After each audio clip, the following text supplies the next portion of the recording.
दोस्तों, welcome back to my channel. तो आज हम लोग सीखने वाले हैं how to find LCM and HCF of two numbers. और यहाँ पे मैंने एक ऑड और एक इवन नंबर लिया है, जहाँ पे 84 एक इवन नंबर है एंड 35 एक ऑड नंबर है। ओके, और सबसे पहले हम लोग एलसीएम फाइंड करते हैं। एलसीएम का फुल फॉर्म होता है लीस्ट कॉमन मल्टीपल। तो एलसीएम फाइंड करते हैं 84 का। ओके, तो यहाँ पे देखो, एलसीएम फाइंड करने के दो मेथड्स होते हैं, या तो प्राइम फैक्टराइजेशन मेथड जो भी हम करने वाले हैं, या फिर डिवीजन मेथड। ठीक है, तो हम लोग यहाँ पे प्राइम फैक्टराइजेशन मेथड सॉल्व करेंगे। तो यहाँ पे 2 4 ज़ा 8, 2 2 ज़ा 4, 2 2 ज़ा एंड 2 1 ज़ा।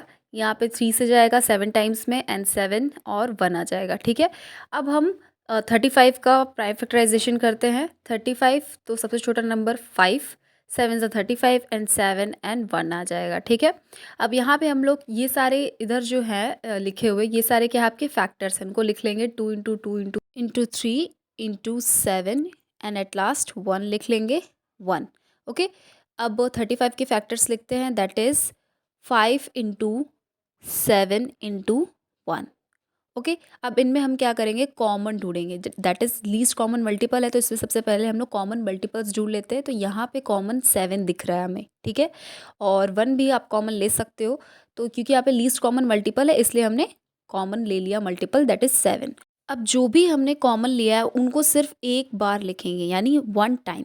ओके, अब यहाँ पे हम लोग सबसे पहले एलसीएम ऑफ किसका एलसीएम, 84 एंड 35। ओके, तो यहाँ पे हम लिख लेते हैं पहले 84 कॉमा 35।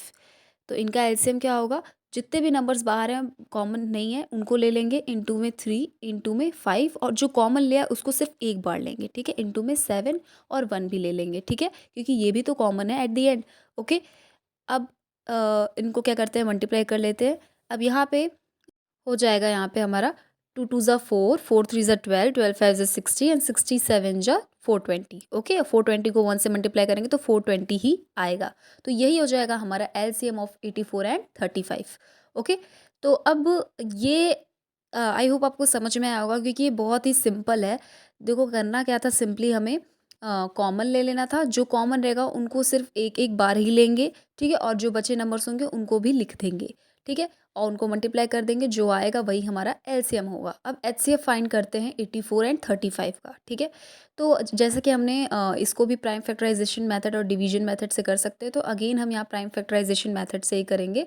ठीक है, तो यहाँ पे एज इट इज़ सेम मैंने वही लिख दिया है, क्योंकि प्राइम फैक्टराइजेशन मेथड तो सेम ही है दोनों में। ठीक है, 35 का भी वैसे ही लिख देंगे, 5 एंड 7 से हो जाएगा 1। ओके, अब वही पिछली बार की तरह हमें वैसे ही लिख लेना है फैक्टर्स को। 84 is equal to 2 into 2 into 3 into में 7 इंटू में 1 एंड 35 का हो जाएगा 5 इंटू 7 इंटू में 1। अब अगेन कॉमन ले लेंगे, 7 है और 1 भी है। ओके, तो अब यहाँ पे क्या करना है, एचसीएफ ऑफ 84 एंड 35। तो जो एचसीएफ होता है वो क्या होता है, हाईएस्ट कॉमन फैक्टर।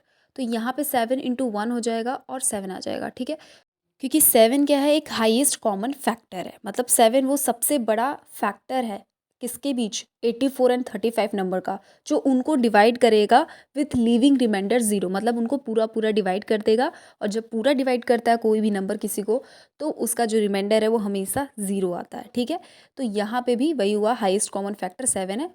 तो सिंपल है कि एलसीएम और एचसीएफ में थोड़ा सा डिफरेंट है। जहाँ पे हम लोग एलसीएम में क्या कर रहे थे, कॉमन तो ले ही रहे थे, तो कॉमन के जो नंबर्स आए उनको एक एक बार लिख लिया हमने, 7 और 1 को, और बाकी जो बचे उनको भी लिख लिया। ठीक है, लेकिन एचसीएफ में क्या किया, एचसीएफ में हमने किया कि जो कॉमन है उनको ही सिर्फ ले लिया और उनको सिर्फ मल्टीप्लाई किया, बाकियों को नहीं लिया। आई होप आपको समझ में आएगा। Thank you.